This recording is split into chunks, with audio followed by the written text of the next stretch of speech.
저희들이 같이 살펴볼 또 말씀에는 몇 명의 사람들이 같이 등장을 합니다. 이들이 여기 함께 등장하면서 그들이 갖고 있었던 믿음의 한 모습을 저희들에게 그려주고 있는데, 저희가 믿음이 무엇인지를 좀 정확하게 볼 수 있는 부분들이 아닐까라는 생각을 갖습니다. 물론 저희가 믿음에 대해서 정의를 잘 모르거나 그러는 것은 아니겠지만, 또다시 저희가 살펴봄으로 인해서 믿음의 삶이 이런 거구나라는 것을 정확하게 조금 기억할 수 있는 부분들이 되리라 생각이 됩니다. 지난주 저희가 같이 살펴볼 때 엘리사가 행했다 아주 특별하고 놀라움의 역사를 보았죠. 아람 군대들이 그들에게 쳐들어왔지만 그러나 그들의 눈이 가리게 되고 오히려 사마리아 그 중간으로 들어가서 적진 가운데 갇혀버리는 이러한 그 역사를 엘리사가 보여줬습니다. 근데 엘리사가 보여준 이 역사의 모습을 저희들이 보면 상대방의 입장에서는 얼마나 놀랬겠어요.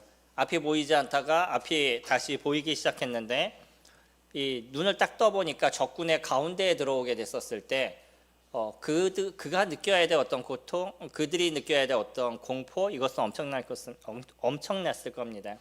그들이 그런 어떤 시간들을 보내고 다시 자기네 나라로 가게 됐었을 때 그들은 아마 자기네들이 경험했던 일들에 대해서 많은 사람들에게 이야기하는 부분들이 되었을 겁니다. 그리고 시간이 이제 조금 지났어요. 얼마의 시간이 지났는지 저희들이 잘 알지 못하지만 다시 이 아람 왕은 어찌됐던 북이스라엘을 침략하기 위해서 다시금 이번에는 온 군대를 데리고 옵니다. 24절에 보시면 이후에 아람 왕 벤하닷이 6장입니다. 열왕기하 6장 24절 말씀 보시면,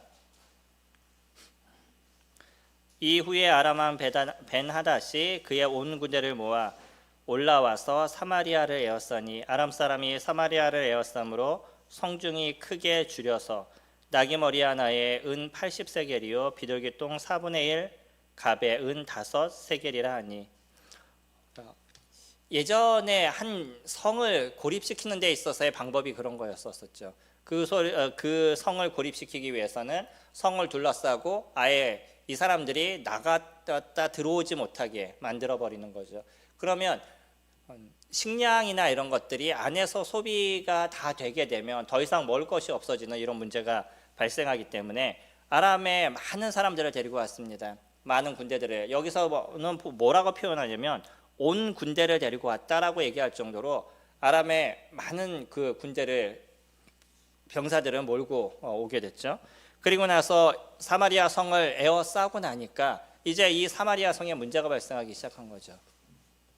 그들이 먹을 것이 없어져서 오죽했으면 이들에게 있어서 부정하게 느껴지는, 그러니까 먹는 음식이라고 얘기하지 않는 그 나귀 머리, 이것도 은 80세겔의 거래가 되고, 비둘기 똥이라고 얘기하지만 저희가 생각하는 진짜 비둘기 똥이 아니라 그 동물 사료로 쓰는 그런 것들이죠. 사람에게 쓰이기보다는 동물의 사료로 쓰이는 것들, 이런 것조차도 4분의 1 갑에 은 5세겔까지 치솟는 엄청난 이제 물가가 올라간 그런 상황이 되었습니다. 물가가 이만큼 올라갔다라는 것은 일반적인 사람들이 먹을 것이 없어졌다는 일이 된 거죠. 오죽하면요, 그 다음에 보면 아주 경악할 얘기를 저희들에게 던져주는데, 26절에 이스라엘 왕이 성 위로 지나갈 때 한 여인이 외쳐 이르되 나의 주 왕이여 도우소서.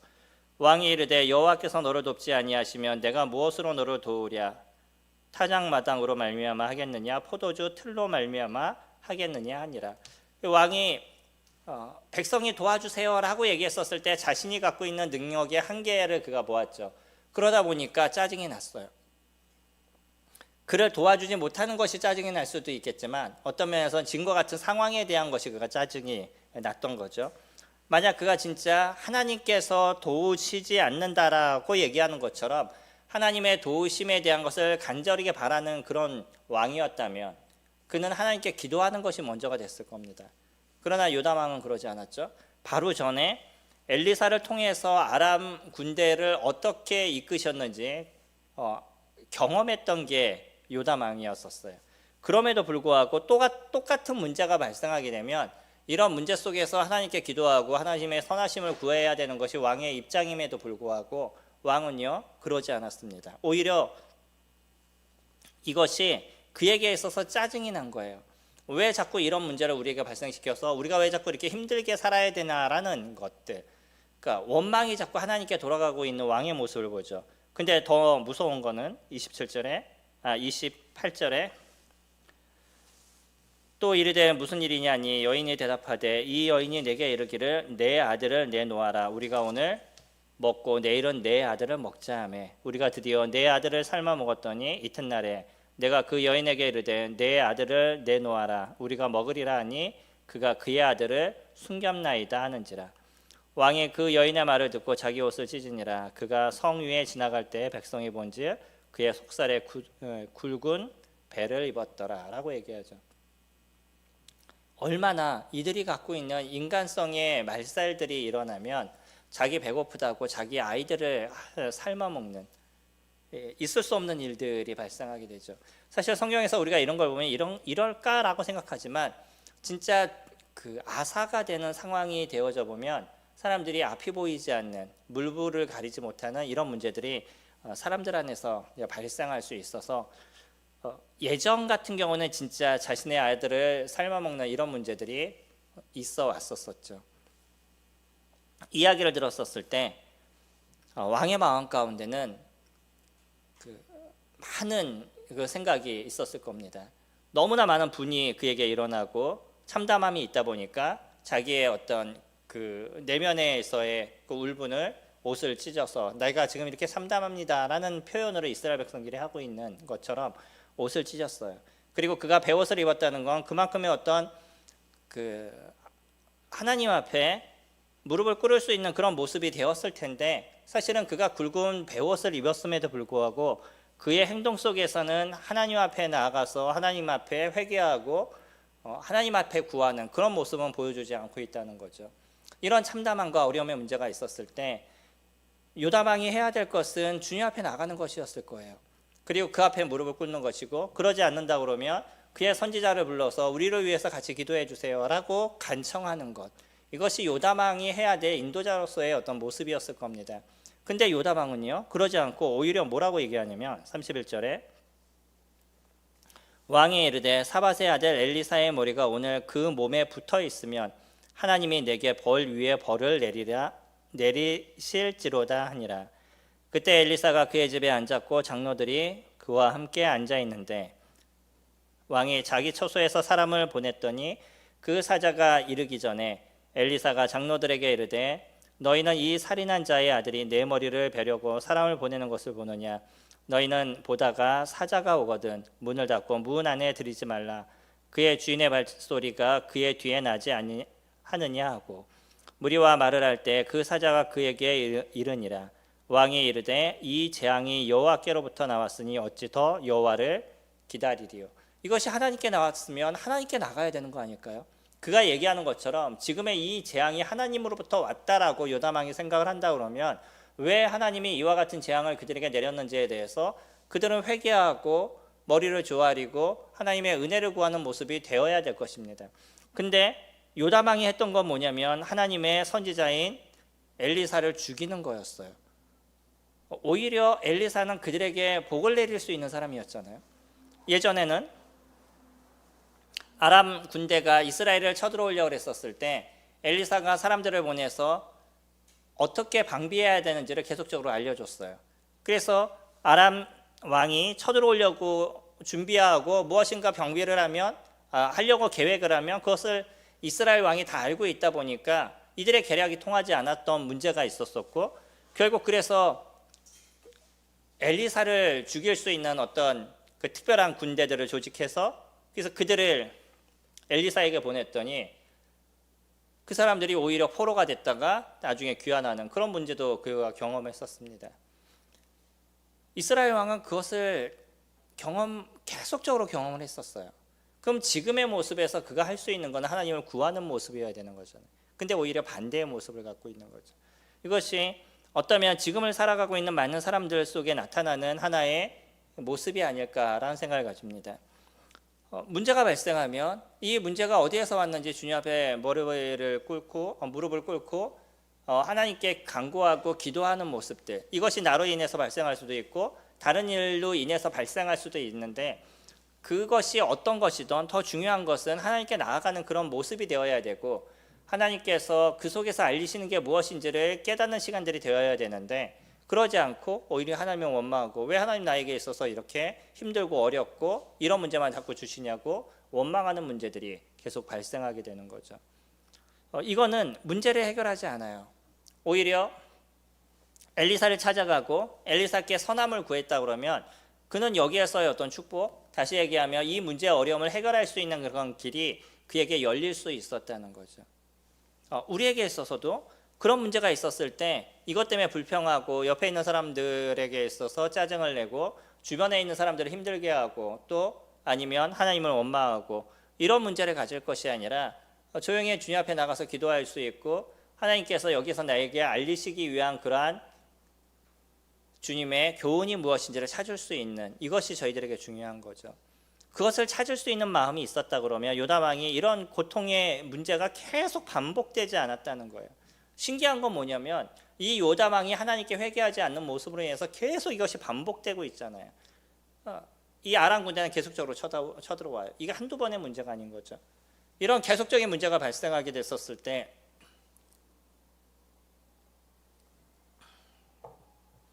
단지 지금 한번 그 문제를 넘어가는 것이 중요한 것이 아니라 그 근본적인 문제를 찾아서 그것을 해결하는 것이 중요한 거잖아요. 아이들에게 보통 우리가 고기를 얘기를 하면 매일 고기를 잡아서 주는 것보다 더 중요한 것은 아이가 낚시를 할 수 있도록 가르쳐 주는 거죠. 그래서 본인 스스로가 낚시하는 법을 배워서 스스로 먹고 살 수 있는 것을 알려주는 것이 더 중요한 것처럼, 하나의 문제를 해결하는 것이 중요한 것이 아니라 그 근본적인 문제가 무엇인지를 알고 그것을 해결해 나가는 것이 더 중요했음에도 불구하고 요담 왕은 그러지 않았었어요. 우리들이 조심해야 될 것은 그런 것입니다. 특히 내 주변에 있는 사람들에게 나의 어떤 분이나 화나 이런 걸 쉽게 전이시키는 경우들이 우리들에게 있어요. 모르는 사람에게 그러지 않죠. 근데 내가 화가 나고 내가 짜증이 나요. 내가 어려움에 문제가 있어요. 그러면 주변에 있는 사람한테 먼저 그것에 대해서 쏟아내고 그 분을 표출하는 이런 문제가 우리들에게는 너무나 자주 일어나게 된다는 거예요. 이런 것에서 저희들이 조심할 필요가 있고, 특히 부부관계들, 식구들의 관계들, 이런 속에서도 이런 것이 잘 나타나기 때문에 어떤 문제가 일어나고 이것 때문에 내가 감정적으로 조절이 잘 안 된다 그러면 먼저 기도하는 것부터 시작을 하셔야 된다는 거예요. 그래서 그 문제가 어디에서부터 해결해야 될지에 대해서 찾고, 하나님께서 이걸 통해서 나에게 주시는 교훈이 무엇인지를 발견할 수 있는 것들, 이렇게 우리가 발견하게 되면 우리의 변하는 모습들이 일어날 뿐만 아니라 하나님의 선하심이 우리들 안에서 어떻게 역사하시고 일하시는지를 저희들이 경험하는 부분들이 되어져 가는 거죠. 요담 왕은요, 마지막까지 하나님께서 끊임없는 기회를 그에게 주었음에도 불구하고 하나님께 돌이키지 않는 그런 모습을 가졌어요. 그럼에도 불구하고 신기한 거는 끊임없이 하나님이 그에게 기회를 주고 계신다는 거예요. 지금에도 보면 7장 1절에 엘리사가 이르되 여호와의 말씀을 들을지어다. 여호와께서 이르시되 내일 이맘때에 사마리아 성문에서 고운 밀가루 한 스아를 한 세겔로 매매하고 보리 두 스아를 한 세겔로 매매하리라 하셨느니라. 내일이래요. 오늘 지금 어느 정도냐면 비둘기똥이 5세겔이었었어요. 근데 내일 고운 스아라 그러면 좋은 거잖아요. 좋은 밀가루잖아요. 이것이 한 세겔에 거래가 된대요. 그러니까 엄청나게 금액이 떨어진다는 얘기죠. 스아라고 얘기하면 7.33g이더라고요. 이거는 이제 부피에 대한 거고, 저희 일반적으로 우리나라에서 지금 밀가루 가격을 알아보니까 이거는 키로로 나와요. 그러니까 금액을 갖다 계산하기가 참 애매하더라고요. 어렵더라고요, 이 부분은. 그래서 지금의 금액으로 저희가 계산하기는 조금 쉽지는 않는데, 분명한 건 뭐냐면 당시에 안 좋은 게 5세겔이었는데 좋은 게 한 세겔이 된대요. 그럼 엄청난 차이가 이루어져 나가는 거죠. 그 얘기를 들었었을 때 어떤 느낌이 드시겠어요? 갑자기 이 지금 난리통, 먹고 살기가 어려워지고 어느 정도냐면 내 아이를 삶아 먹는 사람까지 발생하게 되는 이러한 지금 완전한 그 피폐해져가 있는 그런 그 백성들의 모습을 보고 있는데, 갑자기 내일이면 모든 게 다 풀릴 거예요, 내일이면 다 정상으로 돌아갈 거예요 라고 얘기했었을 때 이것이 믿어질 수 있겠냐는 거예요. 2절에 그때 왕이 그의 손에 의지하는 자 곧 한 장관이 하나님의 사람에게 대답하여 이르되 여호와께서 하늘에 창을 내신들 어찌 이런 일이 있으리요 하더라.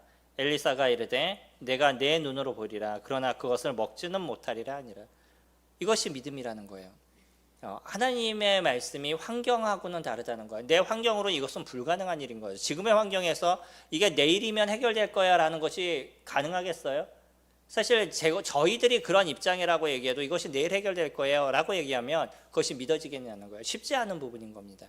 그럼에도 불구하고요, 차이가 뭐냐면 하나님께서 얘기한, 그러니까 하나님의 대리자인 엘리사가 얘기한 것과 그러지 않은 사람들이 얘기한 것에 대한 차이가 어떤 거냐는 거죠. 저희들에게 있어서도 지금의 우리의 환경이나 아니면 우리의 어떤 상황이나 이런 것을 봤었을 때 해결되지 않을 것 같고 도저히 이루어지지 않을 것 같은 문제가 있다 할지라도요, 하나님께서 저희들에게 약속하신 문제라 그러면 그것은 분명히 이루어져 나간다는 거예요. 이 군대 장관은 하늘에서 창을 내신들이라고 얘기하고 있어요. 하나님이 창을 열어서 거기서 밀가루를 부어주신들 이것이 가능하겠냐고 얘기하는 거죠. 절대 불가능하다고 얘기하는데 그 이야기를 들으면서 엘리사가 네가 진짜 볼 거야, 그러나 문제는 뭐냐면 믿음이 없는 너에게 있어서는 그것은 먹지 못할 거야 라고 얘기한다는 거예요.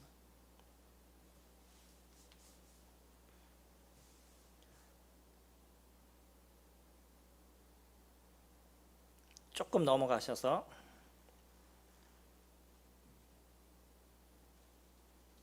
19절 보시면 그들이 그들의 뒤를 따라 요단에 이른즉 아람 사람이 급히 도망하느라고 버린 의복과 병기가 길에 가득하더라. 사자가 돌아와 왕에게 알리니 백성들이 나가서 아람 사람의 진영을 노력한지라. 이에 고운 밀가루 한 스아에 한 세겔이 되고 보리 두 스아가 한 세겔이 되니 여호와의 말씀과 같이 되었고 왕이 그의 손에 의지하였던 그의 장관을 세워 성문을 지키게 하였더니 백성이 성문에서 그를 밟음에 하나님의 사람의 말씀대로 죽었으니 곧 왕이 내려왔을 때 그가 말한 대로라. 하나님의 사람이 왕에게 말한 바와 같으니 이르기를 내일 이맘때에 사마리아 성문에서 보리 두 수아를 한 세겔로 매매하고 고운 밀가루 한 사알을 한 세겔로 매매하리라 한즉 그때야 이 장관이 하나님의 사람에게 대답하여 이르되 여호와께서 하늘에 창을 내신들 어찌 이 일이 있으랴 하매 대답하기를 내가 내 눈으로 보리라 그러나 그것을 먹지는 못하리라 하였더라. 그의 장관에게 그대로 이루어졌으니 곧 백성이 성문에서 그를 밟음에 죽었더라 라고 얘기하죠. 하나님께서 얘기하신 대로 그대로 이루어졌어요. 이 엘리야의 말대로 이것이 그대로 이루어졌습니다. 물가가 갑자기 뚝 떨어졌을 뿐만 아니라 그 장관이 그것을 보았어요. 근데 보는 것으로 끝난 것이 아니라 그가 얘기했던 것처럼 너는 그것을 취하지 못할 거야 라고 얘기한 것처럼 갑자기 먹을 것이 또 금은보화가 그 성 밖에 쌓여 있는 거예요. 그러니까 사람들이 그것을 가지려고 막 뛰쳐나오죠. 그러면서 밀치고 이러다 보니까 성문을 지키고 있었던 아까 그 장관이 거기서 사람들에게 발에 밟혀서 죽음을 당하는. 우리에게 있어서 주님의 말씀을 저희들이 믿는다는 것, 그거는 우리의 생각이나 환경에 대한 것을 배제한다는 거예요. 지금의 모습에선 절대 이루어지지 않을 것 같은 모습이라 할지라도 그것이 주님이 저희들에게 약속하신 것이라 그러면 그것이 저희들의 삶에서 반드시 이루어질 것에 대한 믿음이 우리에게 일어난다는 거죠. 그리고 그것은 분명히 나타나게 될 겁니다. 우리는 여러 영역에서 그것을 만들어가게 될 것이에요. 그러니까 그냥 내가 원하는 무엇 하나만을 붙잡고 살아가는 저희들의 모습이 아니고요, 하나님께서 얘기하신 것이 무엇인지를 우리는 성경을 통해서 끊임없이 살피고 알아야 될 필요가 있어요. 그러니까 성경을 보는 데 있어서는 환경의 모습을 배제를 시켜야 되고요, 우리가 성경을 보는 데 있어서 내 생각을 좀 배제시켜야 된다는 거예요. 내 생각이라는 것이 들어가는 순간에 성경의 내용은 변하게 되어져 있습니다. 있는 그대로가 저희들에게 필요한 거예요. 만약에 이 장관이 엘리사가 하는 얘기를 그대로 들었다 그러면 그도요, 그들에게 주어진 이 은혜를 누리는 모습들이 되었을 겁니다. 믿음이라는 게 이렇게 단순한 거예요. 믿음이라고 얘기했을 때 무엇인가 복잡하고, 믿음이라고 얘기하면 무엇인가 특별한 것이 우리에게 존재해야지만 가능하다라고 많은 사람들이 생각하는 경우가 있는데, 믿음은 그렇지 않습니다. 아주 단순한 거예요. 하나님께서 우리에게 무엇을 얘기하셨는지를 저희들이 바르게 알고, 그리고 그 바르게 한 말씀을 붙잡고 그 길을 갈 수 있는 힘이 있는 것, 이것이 믿음인 거죠. 그러니까 제일 먼저 해야 될 건 뭐냐면 성경이 무엇을 얘기하는지를 바르게 봐야 될, 볼 수 있는 그런 힘이 저희들에게 필요해요. 창세기부터 계시록까지 동일하게 성경을 볼 수 있는 것, 그때가 따라서 해석이 달라져가는 것이 아니라 창세기에서부터 계시록까지 동일한 패턴으로 우리가 성경을 볼 수 있는 기본적인 모습들, 그 소설책을 읽듯이 소설책의 내용을 그냥 쭉 읽으면 이해가 되듯이 우리가 성경을 그냥 그 문맥으로 잘 이해할 수 있게 우리가 볼 수 있다 그러면 그 말씀이 저희들에게 역사하게 되는데, 나름대로 사람들은 거기에다가 무엇인가 자기가 해석을 자꾸 하려고 그래요. 자기의 생각을 자꾸 집어넣으려고 그러니까 오히려 성경의 말씀이 틀려지는 경우가 발생하게 되는 거죠. 이게 군대 장관의 모습이었습니다. 하늘에서 하나님께서 창을 낸즉 이것이 가능하겠냐고 얘기했던 그 사람의 생각은 결국은 그가 누릴 수 있는 은혜를 얻지 못하는 모습이 되어져 가는 거죠. 세 번째 등장하는 사람이 있습니다. 이들은 좀 독특한 사람들이 여기서 등장하는데 3절에 보시면 성문어귀에 나병 환자 4사람이 있더니 그 친구에게 서로 말하되 우리가 어찌하여 여기에 앉아서 죽기를 기다리랴. 만일 우리가 성읍으로 들어가자고 말한다면 성읍에는 굶주림이 있으니 우리가 거기서 죽을 것이요, 만일 우리가 여기에 머무르면 역시 우리가 죽을 것이라. 그런즉 우리가 가서 아람 군대에게 항복하자. 그들이 우리를 살려두면 살 것이요 우리를 죽이면 죽일 것이라 하고. 이들에게 선택할 수 있는 것이 지금 없어졌어요. 문둥병자니까 성 밖에 나가 있잖아요. 격리되어 있는 거죠. 격리되어 있는데 이제 먹을 것이 그들이 갖고 있는 것도 다 없어졌어요. 그러면 이것을 얻기 위해서 일단 성에 가서 물건을 사와야 되는데 성에도 먹을 게 없다는 걸 알아요. 그러니까 성으로 들어가봤자 죽어요. 그리고 또 그 자리에 있어도 당연히 여기서 먹을 거 없어요. 그러니까 죽어요. 그나마 한 가지 희망은 뭐냐면 아람 군대에게 가서 우리를 좀 살려주세요. 우리가 항복하겠습니다. 먹을 것은 좀 주세요 라고 얘기해서, 만약에 이 사람들이 그것을 받아들여 준다라고 얘기하면 그래도 살 수 있는 가망성이 하나가 남아있는 거죠.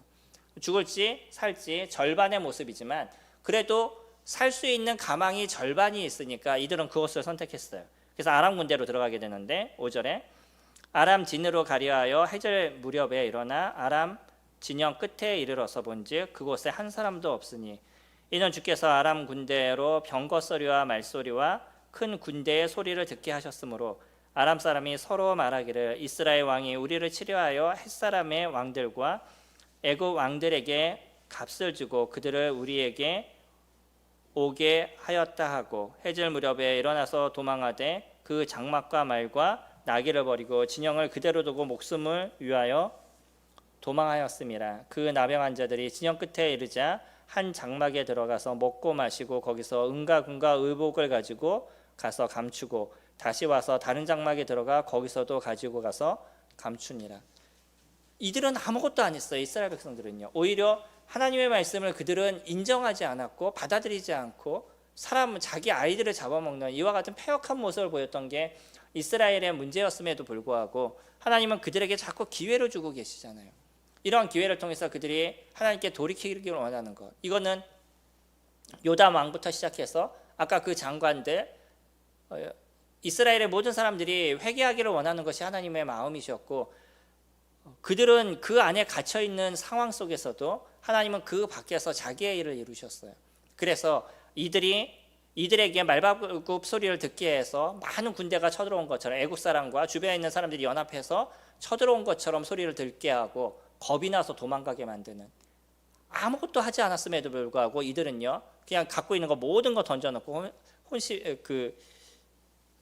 놀래가지고 다들 도망가 버리는 이런 문제가 그들에게 발생하게 된 거죠. 가봤더니 문둥병자들이 가가지고 좀 살려주세요 하려고 거길 갔는데 아무도 없는 거예요. 그래서 한 장막에 들어가 보니까 거기에 금도 있고 은도 있고요. 그러니까 너무나 신났죠. 먹을 것도 많고 시컷 먹고 나서 금과 은을 자기네 집에 갖고 숨겼어요. 그리고 와서 또 다른 장막에 들어가서도 거기서 금과 은을 가져다가 숨기는데, 이러면서 그들의 생각에 무엇인가 한 가지 중요한 생각이 떠올랐죠. 9절에 나병 환자들이 그 친구에게 서로 말하되 우리가 이렇게 해서는 안 되겠도다. 오늘은 아름다운 소식이 있는 날이거늘 우리가 침묵하고 있도다. 만일 밝은 아침까지 기다리면 벌이 우리에게 미칠지니 이제 떠나 왕궁에 가서 알리자 하고. 이들은요 이스라엘의 진영에서부터 버림을 받은 존재예요. 문둥병이 걸렸기 때문에 그들에게 있어서 격리를 시켜야 됐던 것이고 그들과 함께할 수 없는 존재였던 거죠. 그럼에도 불구하고 지금 이스라엘의 백성들이 고통받고 있는 것을 그들이 알고 먹고 마실 것이 없는 것을 알고 자기네들은 이 풍성한 그 곡식이 이곳에 있다는 것을 그들이 아니까 아무리 우리가 격리를 당하는 그런 존재라 할지라도 우리의 지금 그가 해야 될 일은 무엇이냐면 성에 들어가서 지금의 이 좋은 소식을 알려야 되는 것, 이것이 그들의 입장이라는 것을 정확하게 깨달았어요. 이 상황에서 자기만을 위하지 않고 하나님께서 그들에게 무엇을 보이셨는지를 깨달을 수 있다는 것이 너무나 놀라운 마음인 거죠. 어쩌면 그들이 이런 얘기를 했었을 때 오히려 첩자로 잡혀서 죽음을 당할 수 있는 그러한 상황이 될 수도 있어요. 그 이후에 보면 그런 모습도 저희들이 보여주는데 10절에 가서 성문 문지기를 불러 그들에게 말하여 이르되 우리가 아람 진에 이르러서 보니 거기에 한 사람도 없고 사람의 소리도 없고 오직 말과 나귀만 메어 있고 장막들이 그대로 있더이다 하는지라. 그가 문지기들을 부르매 그들이 왕궁에 있는 자에게 말하니 왕이 밤에 일어나 그의 신복들에게 이르되 아람 사람이 우리에게 행한 것을 내가 너희에게 알게 하노니 그들이 우리가 줄인 것을 알고 있으므로 그 진영을 떠나서 들에 매복하고 스스로 이르기를 그들이 성읍에서 나오거든 우리가 사로잡고 성읍에 들어가겠다 한 것이니라 하니. 그들의 생각엔 이런 생각을 갖고 있었다는 거예요. 분명히 이들이 와가지고 아무도 없는 것처럼 보이고 가서 성에 가서 얘기를 한다 그러면 이들이 성에 있는 사람들이 나올 거 아니에요. 성문이 닫혀 있는데. 그 성문을 열고 나오면 매복했다가 그 모두를 다 죽일 것 같다. 이러한 이제 생각을 왕이 가진 거예요. 그러면 이것을 전한 사람들의 모습도 때로는 목숨을 내놓아야 되는 이러한 상황의 모습이 되었던 거죠. 그렇지만 문둥병자들은요, 그들이 봤던 가장 중요한 것, 그것을 이야기할 수밖에 없었던 거죠. 13절에 그 중에 한 사람이 조금 더 지혜로운 사람이 있었어요. 그의 신하 중 한 사람이 대답하여 이르되 청하건대 아직 성중에 남아있는 말 5마리를 취하고 사람을 보내 정탐하게 하소서. 그것들이 성중에 남아있는 이스라엘 온 무리 곧 멸망한 이스라엘 온 무리와 같으니이다 하고 그들이 병거들과 그 말들을 취한지라. 왕이 아람 군대 뒤로 보내며 가서 정탐하라 하였더니 그들이 그들의 뒤를 따라 요단에 이른즉 아람 사람이 급히 도망하느라고 버린 의복과 병기가 길에 가득하였더라. 사자가 돌아와서 왕에게 알리니 백성들이 나가서 아람 사람의 진영을 노략한지라. 나가서 보니까요, 아람 사람들이 다 도망갔어요. 그리고 너무 급하게 도망가다 보니까 군복까지도 벗어놓고 빨리 도망가야 되니까 무거운 건 다 벗어야 되죠. 군복까지도 다 벗어놓고 도망을 갔었어요. 그러니 노략해야 될 것이 얼마나 많아요. 백성들이 나와서 그 떨어져 있는 그 노략물들을 다 주워서 자기네 궁으로 성으로 다시 가지고 들어갔습니다. 이 문둥병자들의 모습의 이야기가 우리 그리스도인들이 가져야 될 가장 중요한 모습일 겁니다. 그들은요, 비록 백성들에게 배척을 당하는 그런 문둥병자였었습니다.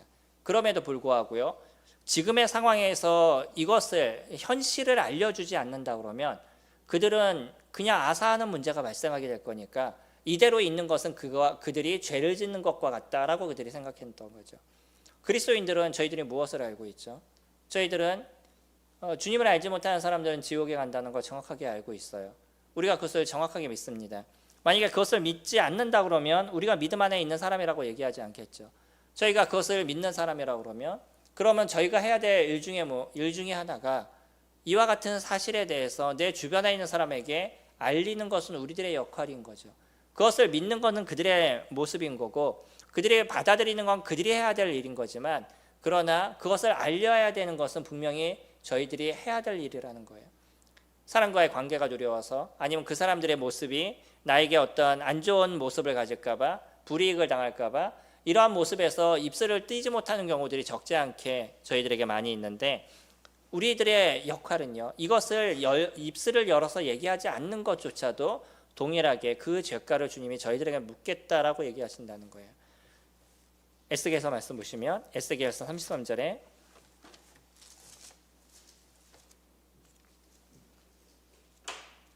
33장에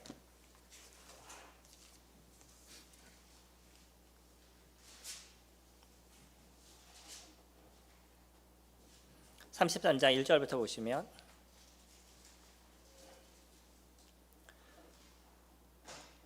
구약 1202페이지입니다.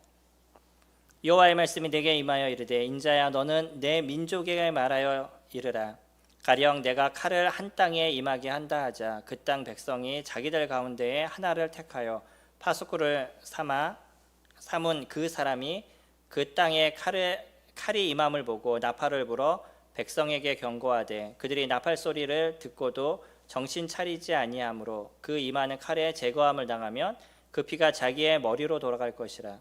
그가 경고를 받았던들 자기 생명을 보존하였을 것이나 나팔 소리를 듣고도 경고를 받지 아니하였으니 그 피가 자기에게로 돌아가리라. 그러나 칼이 임함을 파수꾼이 보고도 나팔을 불지 아니하여 백성에게 경고하지 아니하므로 그 중에 한 사람이 그 임하는 칼에 제거당하면 그는 자기 죄로 말미암아 제거되거니와 그 죄는 내가 파수꾼의 손에서 찾으리라 라고 얘기하시죠. 파수꾼의 역할은요 적이 쳐들어오면 그것을 백성에게 알리는 역할인 거예요. 그래서 적들이 쳐들어온 걸 알고 내가 알렸는데 백성에 있는 사람들이 그것을 믿지 않고 방비하지 않았다 죽었다라고 얘기하면 그거는 믿지 않아서 그들에게 발생한 문제이기 때문에 그것에 대해서는 파수꾼에게 문제가 되지 않는 거죠. 그러나 적들이 쳐들어오는 것을 알면서도 파수꾼이 나팔을 불지 않고 혼자 도망을 가게 되면 그 백성들이 죽었던 그 죽음의 핏값에 대해서 파수꾼에게 하나님께서 무시겠다라고 얘기해요. 이것이 지금 저희들의 모습인 거죠.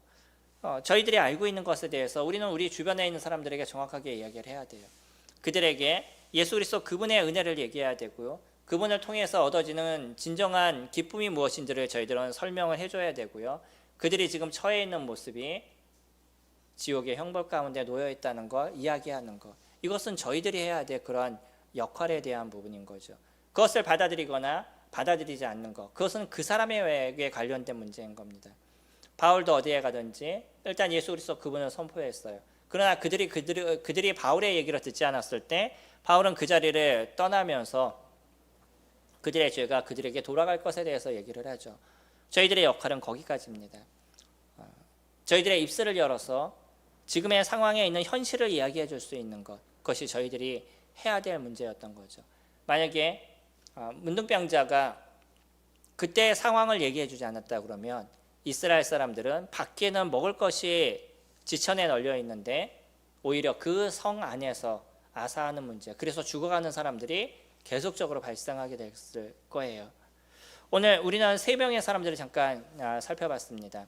하나님의 역사와 능력을 끊임없이 경험했음에도 불구하고 그런 하나님 앞에 회개하고 나아가지 않았던 그런 요담왕의 모습과 또 하나님께서 하실 일에 대한 이야기를 엘리사를 통해서 들었음에도 불구하고 그것을 절대 믿지 않았던, 하나님이라도 그렇게 일을 하지 못하실 분이라고 얘기했던 하나님의 능력을 축소시킨 한 장관에 대한 얘기, 그리고 또 문둥병자에 대한 얘기를 같이 살펴봤습니다. 세 사람의 모습에서 가장 연약했던 문둥병자가 오히려 이스라엘의 백성들을 살리는 가장 큰 역할을 담당하게 된 거죠.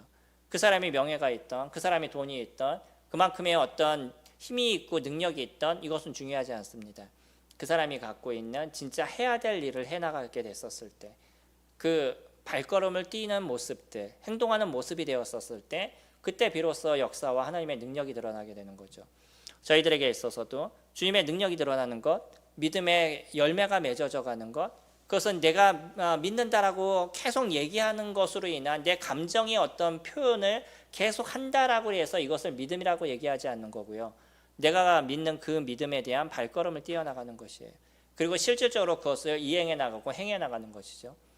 마태복음 7장에서도 산상수훈에 대한 이야기를 하면서 맨 마지막에 한 얘기가 그겁니다. 너희가 이 말씀을 듣고 행하면 이라고 얘기하죠. 그러면 집을 반석 위에 짓는 것과 같지만, 그러나 너희가 그것을 행하지 않으면 그 집을 모래 위에 짓는 것과 같아서 비가 오거나 창수가 나면 다 무너질 것이라고 이야기를 합니다. 저희들에게 있어서 믿음은 그 발걸음을 띄는 거예요. 그리고 그 발걸음을 뜰 때 그 역사를 누가 만들어 가시는 것이냐면 하나님께서 만들어 가시는 거죠. 오늘 살펴봤던 세 사람의 모습을 통해서 우리 각자의 모습이 어디에 서 있는지를 한번 저희들이 살펴보고요. 그리고 그 속에서 저희들의 교훈을 얻고 우리가 어떻게 행해야 나갈지에 대해서 고민하는 저와 성도님들이 되시기를 소망합니다. 기도하겠습니다.